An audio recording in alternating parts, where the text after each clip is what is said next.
You're listening to Bedtime Stories. Tonight's story is The Tale of Peter Rabbit by Beatrix Potter. Once upon a time, there were 4 little rabbits, and their names were Flopsy, Mopsy, Cottontail, and Peter. They lived with their mother in a sandbank underneath the root of a very big fir tree. "Now, my dears," said old Mrs. Rabbit one morning, "you may go down into the fields or down the lane, but just don't go into Mr. McGregor's garden. Your father had an accident there. He was put in a pie by Mrs. McGregor. Now run along and don't get into mischief. I'm going out." Then old Mrs. Rabbit took a basket and her umbrella to the baker's. She bought a loaf and brown bread and 5 currant buns. Flopsy, Mopsy, and Cottontail, who were good little bunnies, went down the lane to gather blackberries. But Peter, who was very naughty, ran straight away to Mr. McGregor's garden and squeezed under the gate. First he ate some lettuces, and then some French beans, and then he ate some radishes. And then, feeling rather sick, he went to look for some parsley. But round the end of a cucumber frame, whom should he meet but Mr. McGregor? Mr. McGregor was on his hands and knees planting out some young cabbages, but he jumped up and ran after Peter, waving a rake and shouting, "Stop, thief!" Peter was most dreadfully frightened. He rushed all over the garden, for he had forgotten the way back to the gate. He lost one of his shoes amongst the cabbages, and the other shoe among the potatoes. After losing them, he ran on 4 legs and went faster, so that I think he might have gotten away altogether if he had not unfortunately run into a gooseberry net and got caught by the large buttons on his jacket. It was a blue jacket with brass buttons, quite new.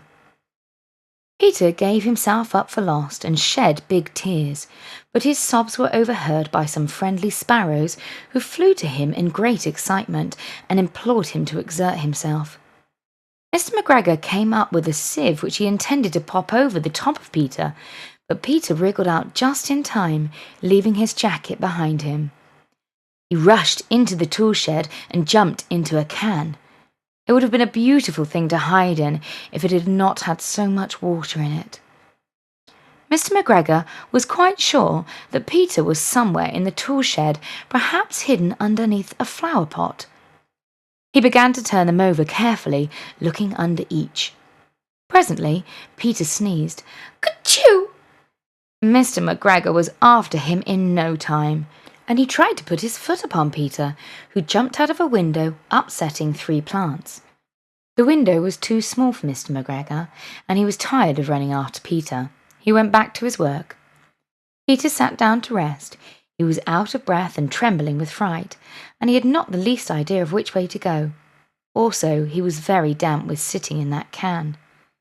After a time, he began to wonder about it, going lippity, lippity, not very fast, and looking all around.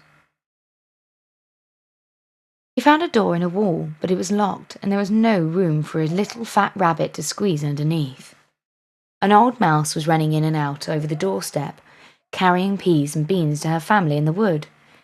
Peter asked her about the way to the gate, but she had such a large pea in her mouth that she could not answer. She only shook her head at him. Peter began to cry. Then he tried to find his way across the garden, but he became more and more puzzled. Presently he came to a pond where Mr. McGregor filled his water cans.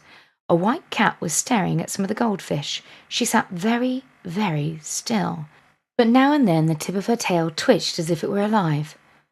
Peter thought it best to go away without speaking to her. He had heard about cats from his cousin, little Benjamin Bunny. He went back towards the tool shed, but suddenly, quite close to him, he heard the noise of a hoe. Scritch, scratch, scratch, scritch. Peter scuttled underneath the bushes. Presently, as nothing happened, he came out and climbed upon a wheelbarrow and peeped over. The first thing he saw was Mr. McGregor hoeing onions. His back was turned towards Peter, and beyond him was the gate. Peter got down very quietly off the wheelbarrow and started running as fast as he could go, along a straight walk behind some blackcurrant bushes. Mr. McGregor caught sight of him at the corner, but Peter did not care. He slipped underneath the gate and was safe at last in the wood outside the garden.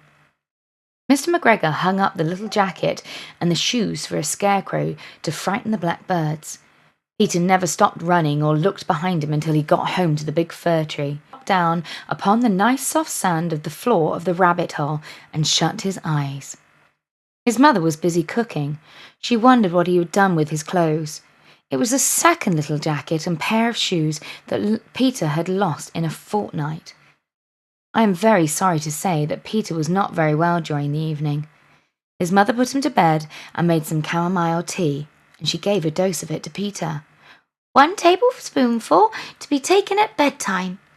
But Flopsy, Mopsy, and Cottontail had bread and milk and blackberries for supper. The end. You've been listening to Bedtime Stories. I hope you sleep really well.